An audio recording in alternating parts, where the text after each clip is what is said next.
నిత్యుడగు తండ్రి, సమాధానకర్త, సమస్తానికి ఆదరణకర్త అయిన యేసుక్రీస్తు వారి యొక్క పరిశుద్ధ నామములో మీ అందరినీ కూడా ఈ యొక్క వాక్య ధ్యానమునకు ఆహ్వానించి ఉన్నాం. మన రక్షకుడును రారాజు యేసుక్రీస్తు నామములో క్రీస్తు పాదములు చెంత అనే ఈ వాక్య ధ్యానములకు హోప్ ఛానల్ ఇండియా వారు నిర్వహించు ప్రచారము చేయు ఈ యొక్క వాక్య ధ్యానములను విని అనేకులు వీక్షించి రక్షణ పొందవలసిందిగా ప్రార్థించుచున్నాము. ఈరోజు మనము ఒక స్త్రీ కొరకు నేర్చుకుంటున్నాం. ప్రియమైన సహోదరి సహోదరుడా, ఆ స్త్రీ క్రీస్తు పాదములకు చెంత చేరిన తరువాత తన జీవితము ఏ విధముగా మారిపోయిందో మనం నేర్చుకొనిచున్నాం. ఈ స్త్రీ సమాజంలో వెలివేయబడిన స్త్రీ, ఎన్నిక లేని స్త్రీ, అవమానమును పొందిన స్త్రీ, అపవిత్రమైన స్త్రీ. అయితే క్రీస్తును ఎదుర్కొన్న తర్వాత, క్రీస్తు పాదాలు చెంతకు ఆ స్త్రీ చేరిన తర్వాత తన జీవితం, జీవన విధానం, ఆమె ప్రవర్తన, ఆమె నడవడిక ఏ విధంగా మారిపోయిందో ఈ యొక్క క్రీస్తు పాదములు చెంత అనే వాక్య ధ్యానము ద్వారా మనము నేర్చుకొనుచున్నాం.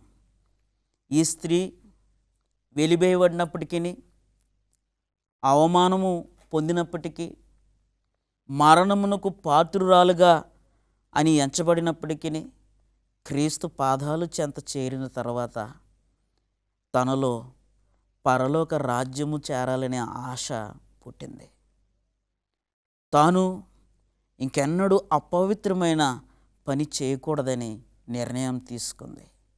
అంతేకాదు, క్రీస్తు పాదములను చేరని ఈ స్త్రీ తనలో క్రీస్తు కొరకు ఆశ పుట్టుకొచ్చింది. దుప్పి నీటి వాగుల కొరకు ఆశపడుచున్నట్లు తన ప్రాణము దేవుని వాక్యము కొరకు తప్పించటము ప్రారంభించింది. నేను ఈ స్త్రీ కొరకు మీతో మాట్లాడుచు ఉండగా అనేకులు మీరు అనుకుంటున్నారు, మా సమాజంలో పలానా స్త్రీ ఈ విధంగానే ఉంది, లేకపోతే పరిశుద్ధ గ్రంథంలో అనేక మంది స్త్రీలు మీరు గుర్తుకు తెచ్చుకుని ఉండవచ్చు, లేకపోతే ఆధ్యాత్మిక జీవితంలో నేను కూడా ఈ స్త్రీ వలె పాపంలో పడిపోయానేమో, క్రీస్తుకు దూరముగా ఉన్నానేమో, అవమానము నొందుతున్నానేమో అని నువ్వు ఆలోచిస్తూ ఉన్నావేమో. ఈ యొక్క క్రీస్తు పాదములు చెంత అనే ధ్యానము ద్వారా దేవుడు మరల మనకు ఒక అవకాశాన్ని మన జీవితాల్లో ఆయన్ని చేరడానికి, ఆయన యొక్క పాదములను పట్టుకుని పాప క్షమాపణను పొందుకొని పరలోక రాజ్యము, ఆ పొలిమేరలు దాటి ఆ రాజ్యములు అడుగుపెట్టే అవకాశం దేవుడు మనకిస్తూ ఉన్నాడు. ఇది నాన్న మన ధ్యానము నిమిత్తము ఏర్పాటు చేసిన వాక్యము మన పరిశుద్ధ గ్రంథాలని లూకాసు వార్త 10వ అధ్యాయం 38 నుండి 42 వచనాలు మనం చదువుకుందాం. అంతటా వారు ప్రయాణమై పోవుచుండగా ఆయన ఒక గ్రామములో ప్రవేశించెను. మార్తాను ఒక స్త్రీ ఆయనను తన ఇంట చేర్చుకొనెను. ఆమెకు మరియా అను ఒక సహోదరి ఉండెను. ఆమె యేసు పాదముల యొద్ద కూర్చుండి ఆయన బోధ వినుచుండెను. మార్త విస్తారమైన పని పెట్టుకున్నట్టు చేత తొందరపడి ఆయన యొద్దకు వచ్చి, ప్రభువా, నేను ఒంటరిగా పనిచేయుటకు నా సహోదరి నన్ను విడిచి పెట్టునందున నీకు చింత లేదా? నాకు సహాయము చేయమని ఆమెతో చెప్పమనెను. అందుకు ప్రభువు, మార్తా మార్తా, నీవు అనేకమైన పనులను గూర్చి విచారము కలిగి తొందరపడుచున్నావు, కానీ అవసరమైనది ఒకటే. మరియా ఉత్తమమైన దానిని ఏర్పరచుకొనెను. అదే ఆమె వద్ద నుండి తీసివేయబడదని ఆమెతో చెప్పాను. మరియా ఉత్తమమైన పనిని ఎంచుకుంది. ఆ ఉత్తమమైన పని ఏంటంటే క్రీస్తు పాదముల యొద్ద కూర్చుండి ఆయన బోధను వినడం. మన పరిశుద్ధ గ్రంథాలని ఒకసారి మనము సామెతలు 24 అధ్యాయానికి మనం త్రిప్పినట్లయితే అక్కడ లేఖనం తెలియజేస్తుంది, దేవుని వాక్యమును వినువారు ధన్యులు, ఆయన ఉపదేశమును వినువారు ధన్యులు. అట్టి ధన్యతను మగ్దలేని మరియా ఎంచుకుంది. మార్త విస్తారమైన పనుల చేత విసిగిపోయి అలసిపోయి యేసుక్రీస్తు వారి వద్దకు వచ్చి, నేను ఒక్కదానినే పనులు చేస్తున్నాను, నా సహోదరి మీ వద్ద ఉన్నది, మీకు చింత లేదా? క్రీస్తు వారు అంటున్నారు, మానవునికి అవసరమైనది ఒకటే, రొట్టె చేతనే కాదు, దేవుని సింహాసనం ఉండొచ్చు, ప్రతి వాక్యమును బట్టి జీవించగలడని. అటువంటి జీవాహారమైన దేవుని వాక్యమును, ఆయన ఉపదేశములను, క్రీస్తు వారి యొక్క బోధనలను వినడానికి మగ్దలేని మరియా ఎంచుకుంది. ఈరోజు సంఘాల్లో పెద్దలు, సంఘాల్లో యవనస్తులు, సంఘాల్లో సంఘ సేవ చేయు సేవకులు దేవుని వాక్యము వినుట కంటే విస్తారమైన పనుల్లో శ్రద్ధ చూపిస్తూ ఉన్నారు. భక్తి కంటే శ్రమ పనిచేయడము ఎక్కువగా ఎంచుకుని వాక్యమును అనేక సంవత్సరాలుగా వినుచున్నను వారి తలల్లోకి అది ఎక్కట్లేదు. ఈరోజు నాడు మగ్దలేని మరియ జీవితము నుండి సంఘముగా దేవునిని ఎన్నుకుని క్రీస్తు నామములో బాప్తిజం తీసుకున్న క్రైస్తవులుగా ఒక ఆధ్యాత్మిక పాఠాన్ని మనం నేర్చుకుందాం. అవును, మనకి ఎన్నో పనులు ఉండొచ్చు, సంఘములో ఎన్నో అవసరతలు ఉండొచ్చు, నీవు పని చేయవలసిన బాధ్యత నీకు ఉన్నప్పటికీ కూడా ప్రాముఖ్యమైనది ఏంటో తెలుసా? దేవుని వాక్యము వినడం. లేఖనాలు సెలవిస్తూ ఉన్నాయి, వినుట ద్వారా విశ్వాసము కలుగుచున్నది. మగ్దలేని మరియ జీవితమును మనం చూస్తే ఆ స్త్రీ వ్యభిచారము చేసే స్త్రీ. యోహాను సువార్త 8వ అధ్యాయం మనం చదివినప్పుడు 1 నుండి 11 వచనాలు, ఈ స్త్రీ వ్యభిచారంలో పట్టబడి ఈ పెద్దల ద్వారా సమాజము ద్వారా ఈడ్చుకొని క్రీస్తు యొద్దకు తీసుకొచ్చి ఆమె మీద రాళ్ళు వేయించున్నప్పుడు క్రీస్తు వారు ఆయన నేల మీద కూర్చుని రాయటం ప్రారంభించారు. అది చూసిన జనం ఒక్కొక్కరు అక్కడి నుంచి వెళ్ళిపోయారండి, మాయమైపోయారు. ఆ స్త్రీని అడిగారు, అమ్మా ఎవరైనా నిన్ను కొట్టారని. మగ్దలేని మరియ అంటుంది, లేదయ్యా, నేను కూడా కొట్టనమ్మా, నువ్వు వెళ్ళి ఇంక పాపము చేయవద్దు. ఈరోజు మన జీవితాల్లో కూడా అనేక సందర్భాల్లో మనము క్రీస్తు పాదముల చెంత మోకరించినప్పుడు, ప్రార్థనలో కన్నీళ్లు విడిచినప్పుడు క్రీస్తు వారు మనల్ని క్షమించి ఇంక నీవు పాపము చేయకు అని ఆయన ఆజ్ఞాపిస్తూ ఉన్నాడు. అనేకులు ఈరోజు వారి పాపము చేయడం, ప్రార్థించడం, క్షమాపణ పొందడం, మరలా ఆ పాపాలని మరలా చేయడం, దాన్ని పునరుద్ధరించుకోవడం, అది దేవునికి హేయమైన కార్యం. అందుకే మగ్దలేని మరియ ఉత్తమమైన దాన్ని ఎంచుకుంది. మనలో అనేకులము చాలా సందర్భాలు అనుకుంటాం, నేను ఉత్తమమైన పని చేస్తూ ఉన్నాను, నేను ఉత్తమురాలుగా ఉన్నాను, నేను ఉత్తముడుగా ఉన్నాను, నేను దేవుని సేవ చేస్తున్నాను, నేను దేవుని కొరకు పని చేస్తూ ఉన్నాను, అనేక పనులు నేను నిర్వహిస్తూ ఉన్నాను అని నువ్వు అనుకుంటున్నావేమో. ఈరోజు వాక్యం సెలవిస్తూ ఉంది, మానవునికి అవసరమైనది ఒకటే, అది మగ్దలేని మరియ ఎంచుకున్నది. అది ఆమె యొద్ద నుండి ఎవరునూ కూడా తీసివేయలేరు. ఏంటో తెలుసా? అది ఆయన బోధను వినడం, ఆయన వాక్యాన్ని వినడం. ఈ లోకములో జీవించటానికి శారీరక సంబంధమైన ఆహారము ఎంత ప్రాముఖ్యమో, పరలోకము చేరడానికి జీవాహారము అంతకంటే ప్రాముఖ్యము. ప్రియమైన సహోదరి సహోదరుడా, మగ్దలేని మరియ క్రీస్తు పాదములను చేరింది. ఇది మొట్టమొదటిసారి ఆమె క్రీస్తును కలవడం. ఆ క్రీస్తులో ఉన్న ప్రేమను చూసింది. ఆయన కళ్ళల్లో క్షమాపణ తత్వాన్ని చూసింది.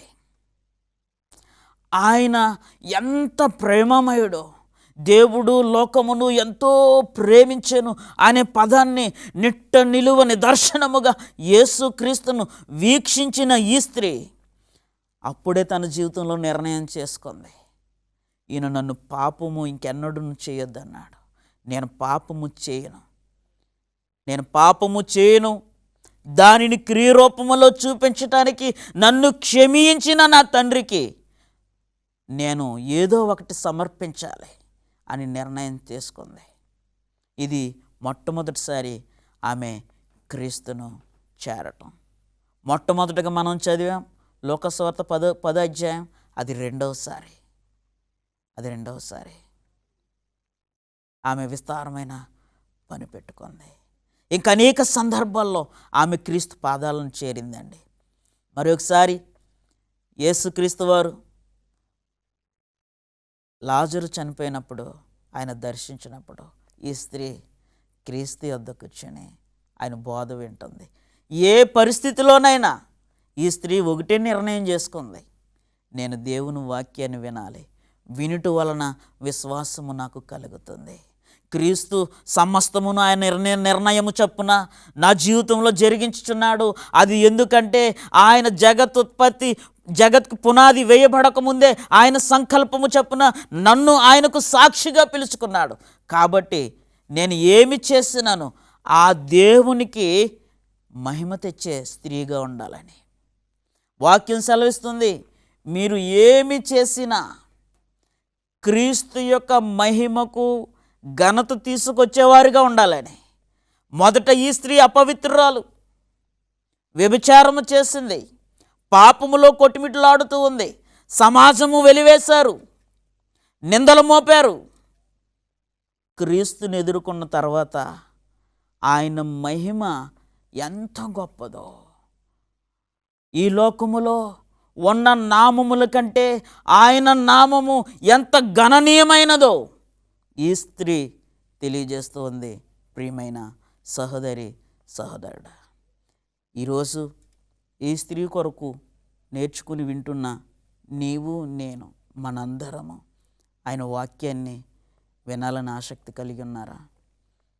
ఆయన పాదాల చెంతకు మీరు చేరినట్లయితే, ఈరోజు నువ్వు పాపములో కొట్టుమిట్లాడుతూ ఉన్నావా? నీవు ఆయన పాదాలు చేరినట్లయితే, ఈరోజు ఏ నిర్ణయం తీసుకోవాలో నీకు తెలియట్లేదా? ఎవరి పాదాలు పట్టుకోవాలో, నీ జీవితంలో ఎదుగుదలకు ఎవరిని ఆశ్రయించాలో నీకు అర్థమవుని పరిస్థితిలో నువ్వు ఉన్నావా? ఎప్పుడైతే మగ్దలేని మరియ యేసుక్రీస్తు పాదములను చరణజొచ్చి అన్నదో ఆమె జీవితం మారిపోయింది.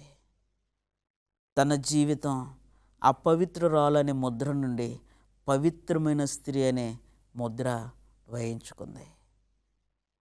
క్రీస్తు వారు మరణించే ముందు, పస్కా పండుగకు ముందు ఈ వృత్తాంతాన్ని మనం యోహాను సువార్త 4 సువార్తల్లోనూ చదువుతూ ఉన్నాం. క్రీస్తు వారు సిలువ వేయబడక ముందు ఆఖరి విందులో ఆయన పాల్గొన్నప్పుడు తన యొక్క విశ్వాసాన్ని క్రియారూపములో చూపించే అవకాశం దేవుడు ఆ విధంగా ఆమెకు కల్పించాడు. యేసుక్రీస్తు ఆ విందులో కూర్చున్నారు. ఆమె ఎంతో ద్రవ్యాన్ని వెచ్చించి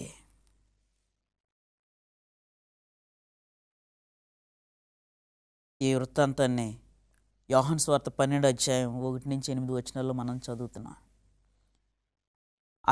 జటమాంసి అనే అత్తరు బుడ్డును తీసుకొచ్చి ఆయన పాదాలకు పూచి తన తల వెంట్రుకలతో దాన్ని తుడుస్తూ ఉంటే అక్కడ నిలబడిన వేషధారి నిజంగా పేదల మీద ప్రేమతో కాదు, ఆయనకున్న దురస్వభావముతో, తనాపేక్షతో దురాశతో మాట్లాడుతూ ఉన్నాడు. యోధా ఇస్కరియోతు అంటున్నాడు, ఈ స్త్రీ ఎందుకు ఇంత ద్రవ్యాన్ని వెచ్చించి దానిని నేలపాలు చేస్తుందని. హృదయాంతరంగములు ఎరిగిన యేసుక్రీస్తు మానవుడు పైరూపమునే చూస్తాడు, దేవుడు హృదయాంతరంగములు ఎరిగిన వాడని తెలియజేయడానికి ఈ కార్యాన్ని ఆయన తలపెట్టి ఆయన హృదయములో పలుకుచున్న మాటలను క్రీస్తు గ్రహించి ఆయన అంటున్నాడు, ఈమె నన్ను నా మరణానికి సిద్ధపరుస్తుంది. ఇది 3వ లేక 4వ సంఘటన. మగ్దలేని మరియ క్రీస్తు పాదములను పట్టుకుంటాం. ఎంత అద్భుతం ప్రియమైన సహోదరుడా, యేసుక్రీస్తు పాదములను పట్టుకోవడం, క్రీస్తు పాదాలు చెంతకు చేరటం.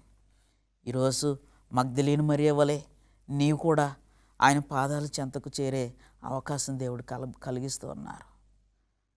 క్రియ లేని విశ్వాసము మృతము అని వాక్యం సెలవిస్తుంది. కాబట్టి ఈ సహోదరి తను పవిత్రురాలుగా మారిందని తెలియచేయడానికి, తన పాపము చేత సంపాదించినది ఏది తనకి అవసరము లేదని, తన పాపమునకు ప్రాయశ్చిత్తం అనుగ్రహించిన క్రీస్తుకు ఆ సమస్తమును సమర్పించాలని ఆ ద్రవ్యం అంతటిని వెచ్చించి ఆమె ఈ అత్తరును తీసుకొచ్చి ఆయన పాదములను అభిషేకించింది.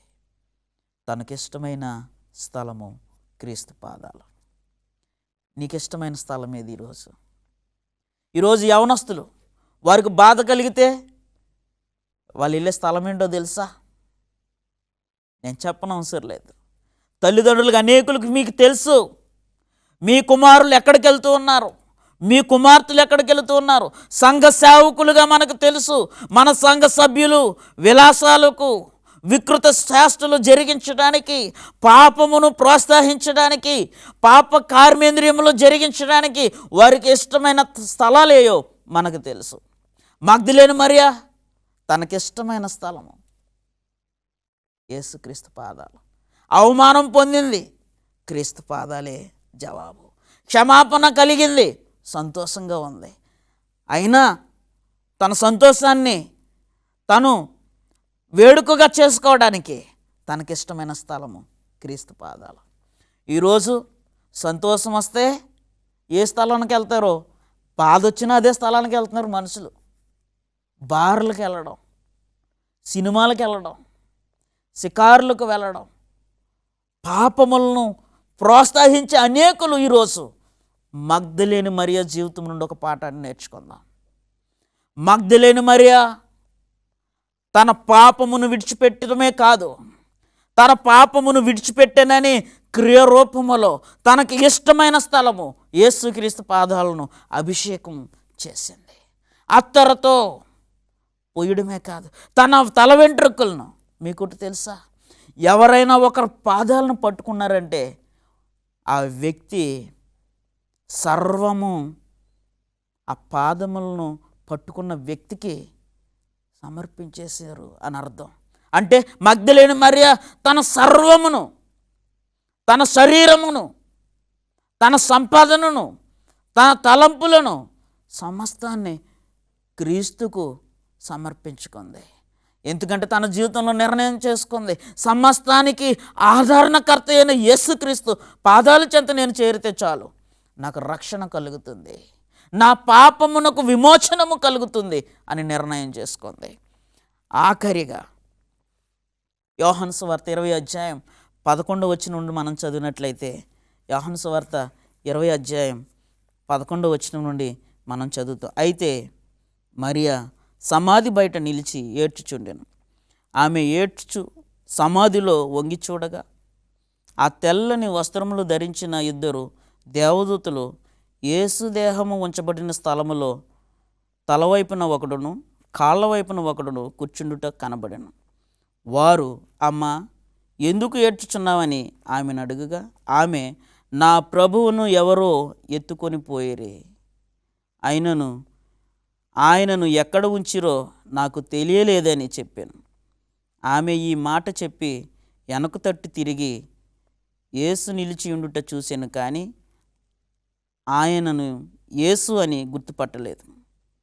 యేసు, అమ్మా, ఎందుకు ఏడ్చుచున్నావు, ఎవరిని వెతుకుచున్నావు అని ఆమెను అడగగా, ఆమె ఆయనతో తోటమాలి అనుకుని, అయ్యా, నీవు ఆయనను మోసుకుని పోయిన ఎడల ఆయన ఎక్కడ ఉంచితివో నాకు చెప్పుము, నేను ఆయనను ఎత్తుకొని పోదునని చెప్పాను.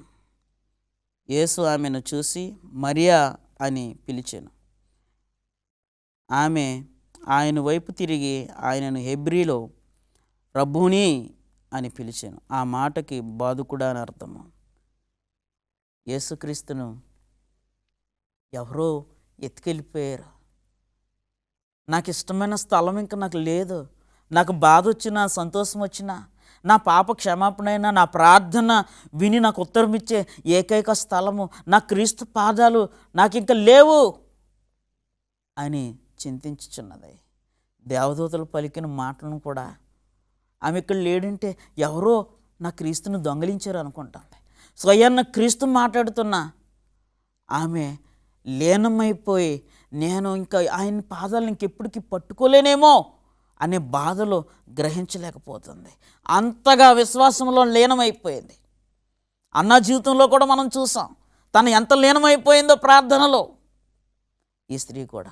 మరి నీ జీవితంలో నీకు బాధ వచ్చినప్పుడు దేనిలో లీనమైపోతున్నా? క్రైస్తవులు కూడా కొందరు బాధ కలిగితే సిగరెట్లు కాలుస్తారు. ఏంటంటే స్ట్రెస్ రిలీఫ్, బాధపోతుందని. క్రైస్తవులు కూడా ఈరోజు బాధ కలుగుతుంటే మందు షాప్కి వెళ్తూ ఉన్నారు. ఏంటంటే ఆ బాధను మర్చిపోవడానికి. సర్వాధికారి అయిన దేవుడు నీకున్నాడని, ఆయన పాదముల చెంత చేరితే ఎటువంటి పాపునైనా క్షమించగలడని, ఆయన అద్భుత కార్యములు జరిగించేవాడు. అన్యులైన రాజులు వాగ్దానము చేశారు. అన్యులైన రాజులు దేవుని గొప్ప కార్యాలను వివరించారు పరిశుద్ధ గ్రంథంలో. నువ్వు మర్చిపోయావా? ఆయన ఆశ్చర్యకరుడని, ఆలోచనకర్తని, అద్భుతములు చేయవాడని నువ్వు మర్చిపోతూ ఉన్నావా? మగ్దలేని మరియ మర్చిపోలేదు. తనను క్షమించిన క్రీస్తును మర్చిపోలేదు. తనకు విజయమైన జీవితాన్ని, జయ జీవితం అనుగ్రహించిన క్రీస్తును మర్చిపోలేదు. తనను క్షమించిన క్రీస్తును మర్చిపోలేదు. తనకు మేలు చేసిన వాడిని ఆయన మర్చిపోలేదు ఆమె. ఈరోజు అనేకులు మేలులు పొందుకుని మర్చిపోతున్నారు. మగ్దలేని మరియ మర్చిపోలేదు. ఆఖరిగా క్రీస్తు అంటారు, ఆమె మరలా ఆయన పాదాలను ముట్టుకోపోతుంటే, అమ్మా, నేను ఇంకా నా తండ్రి వద్దకు వెళ్ళలేదు. అబ్బా, ఎంత గొప్ప ఈ మాట! పునరుద్ధాన నిరీక్షణ ఆ స్త్రీకి అనుగ్రహించింది. కాబట్టి నేను ముగించే ముందు, నీకు ఇష్టమైన స్థలము ఏది? నాకైతే మగ్దలేని మరియ వలె నా పాపములను క్షమించి నన్ను పవిత్రపరిచి నాకు నెమ్మదిని అనుగ్రహించు క్రీస్తు పాదాలే. నీకు కూడా అదే ఆశ అయితే నాతో కలిసి ప్రార్థనలో ఏకీభవించండి. ప్రార్థన చేసుకుందాం. పరిశుద్ధుడా, ప్రేమ కలిగిన తండ్రి, మగ్దలేని మరియ జీవితం నుండి మీరు మాకు అనుగ్రహించిన ఈ గొప్ప సత్యమును బట్టి వందనాలు. నీ పాదములను చేరే పవిత్రులుగా నీ రాజ్యములో చేరే భాగ్యం మాకు, మా కుటుంబాలకి, సంఘాలకి దయచేయమని యేసు నామములో ప్రార్థించి వేడుకుంటున్నాము తండ్రి. ఆమేన్. అందరికీ వందనాలండి. దేవుడు మనల్ని దీవించి ఆశీర్వదించును గాక. ఈ ధ్యానముల ద్వారా మనము క్రీస్తును దగ్గరగా చూద్దాం.